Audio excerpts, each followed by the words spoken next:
मंत्र्यांचे नेत्यांचे एखाद्या मुलीसोबत बाईसोबत अत्याचाराचे प्रकरण समोर यायचे. आता मंत्र्यांचे एका तृतीयपंथीयांसोबतचे संबंध समोर आले. काही नैतिकता, चाल, चरित्र काय. हे बघा, एक लक्षात घ्या, ह्याच्यावरती तुम्हीही प्रश्न विचारणं मला योग्य वाटत नाही, मी उत्तर देणं मला योग्य वाटत नाही, माझ्याकडे माहिती नाही.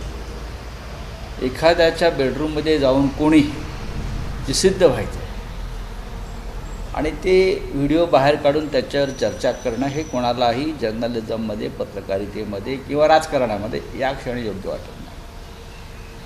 पण एक मात्र खरं की महाराष्ट्रातल्या राजकारणाचं, राजकीय नेतृत्वाचं,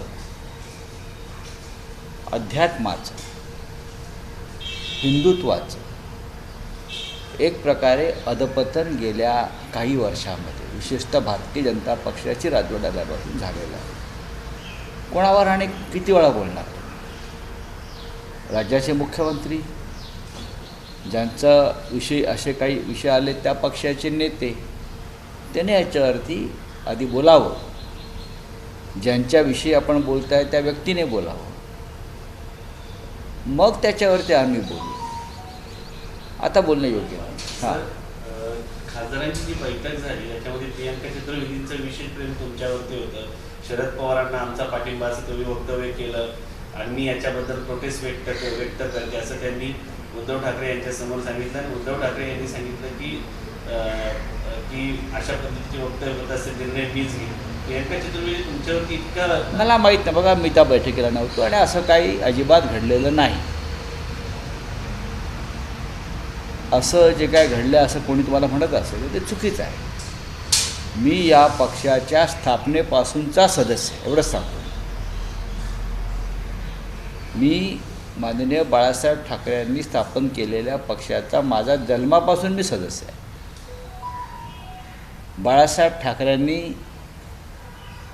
स्वतः बाळासाहेब ठाकरेंनी ज्यांना नेते म्हणून नियुक्त केले त्यातला मी एक आहे. माननीय उद्धव ठाकरे, माननीय बाळासाहेब ठाकरे, मी यांचं काय नातं आहे हे सगळ्यांना माहिती आहे. त्याच्यामुळे अशा सगळ्या ज्या गोष्टी आणि बातम्यांवरती विचार करून जर कोणी काम करायला लागलो आम्ही, तर पक्ष उभा राहिला नसता, पक्ष वाढला नसता. पण अशा प्रकारचं काहीही घडलं नाही. पण अशा प्रकारच्या अफवा पसरवल्या जातात. मी इतकंच म्हणतो की या पक्षाच्या स्थापनेपासून आणि माझ्या जन्मापासून मी या पक्षामध्ये आहे. सर, मुख्यमंत्र्यांनी खरंच प्रकरणावरती सांगितलंय की कोणाला सोडलं जाणार नाही आणि राजकीय नेत्यांचे आर्थिक हितसंबंध होते असं देखील समोर येत आहे. वेगवेगळ्या माहिती समोर येत आहे. मुख्यमंत्री किंवा पोलीस खातं ह्यांना आता शांतपणे काम करू द्या. रोज या विषयावरती चर्चा करून इतर महत्त्वाचे विषय महाराष्ट्रातले आणि देशातले त्याच्यावर पाणी टाकण्याचे उद्योग आता करू नये. पण तपास चाललेला आहे. तपास चाललेला असताना तपासावरती संशय व्यक्त करणं योग्य नाही. इतकंच मी सांगतो. सर, सुनेत्रा पवार ह्या अजित पवारांच्या निधनानंतर प्रफुल्ल पटेल, सुनील तटकरे आणि ब्रिजमोहन श्रीवास्तव यांच्या सहीने एक पत्र निवडणूक आयोगाला दिलं गेलेलं होतं. मग असं आहे, त्यांच्या पक्षाचा नेत्यानं हे प्रश्न विचारा. पक्ष सुनेत्रा पवारांनी निवडणूक आयोगाला पत्र लिहून मी कशा करता बोलू? त्यांच्या पक्षाच्या पक्ष ताब्यात घेण्याचा तो प्रयत्न. असं आहे की त्याच्यावरती त्यांच्या पक्षाचे लोक बोलतील ना. शिवसेना कशा करता बोलेल? सर, काल सर्वपक्षीय बैठक झाली. बैठकीमध्ये वेगवेगळे मुद्दे मांडण्यात बघा, त्या बैठकीला जर प्रधानमंत्री मोदी उपस्थित नसतील तर त्या बैठकीला काही अर्थ नाही.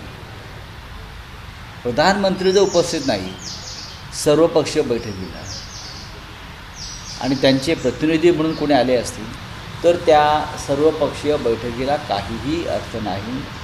खरं म्हणजे जर प्रधानमंत्री येणार नव्हते अशा वेळेला आम्ही सगळ्यांनी तिथे जायचं टाळायला पाहिजे होतं. ठीक आहे, चलिए. सर, हिंदी में जानना चाहेंगे कि प्रधानमंत्री नहीं थे बैठक में, लेकिन सर्वपक्षीय बैठक. अगर प्रधानमंत्री सर्वदलीय बैठक में नहीं है तो उस बैठक का कोई अर्थ या कोई महत्व नहीं रहता है. अगर आपने ऑल पार्टी मीटिंग बुलाई है और प्रधानमंत्री खुद वहाँ उपस्थित नहीं है तो बैठक बुलाने का कोई मतलब ही नहीं है. एबीपी माझा, उघडा डोळे बघा नीट.